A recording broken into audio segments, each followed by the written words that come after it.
I'm delighted that Wivenhoe is part of the climate focus area. We've got a huge advantage here by having a very enlightened community. As well as that, we've got a brilliant head start here because we've got some great habitats around here that if we nurture them, we can really showcase what a great job communities can do by supporting councils and biodiversity groups that we now have in Wivenhoe to celebrate biodiversity and integrate it within the community. We had to start with something that was a nice project that had an immediate benefit to it, which was not to cut the grass in an area of the playing field which is very visible to people. The important part of following up that plan was to zoom in on what was in that meadow, not just what was growing in it, but also the mini critters that enjoyed that lovely environment. A walk around here on a good sunny day in the middle of summer will give you a dozen species of butterfly to start off with, several, maybe half a dozen species of dragonfly that will be preying on them, hoverflies around the wood. It's endless. So Roosevelt Avenue is an example of the grass verges growing up, and we're seeing a number of different varieties of species coming through. We're seeing residents take up the scheme, whether they're doing it in their garden or whether they let it grow or mow it in front of where they live. But it's enabled a sort of mixed project, hasn't it? And feedback has been still very positive. Still positive. I mean, we have to respect those people who don't want the grass growing outside their houses. But we're learning, and this is what the biodiversity project is all about, really, is trying things out. One of my first jobs as a councillor was to go and talk to the head of this here school about irresponsible and dangerous parking on this verge, which is on a gentle sweeping curve here, and on the road is actually a single yellow line, which is meant to stop people parking on here because it's a sight line.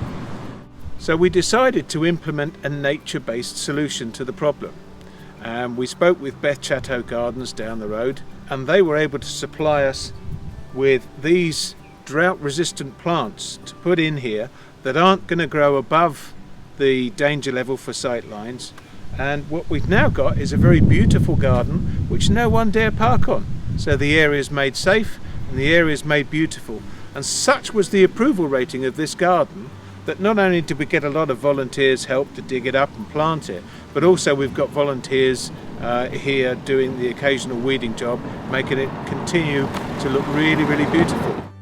Chatto Wood is an experiment in sustainable planting. We are using the principles of Beth Chatto, which is using the right plant for the right place, but using that in a way whereby we can plant in a very low maintenance and low input way, but that is actually high in biodiversity. Another thing that we've got here are bee posts. We wanted to make it really clear that this is a planting that's for wildlife.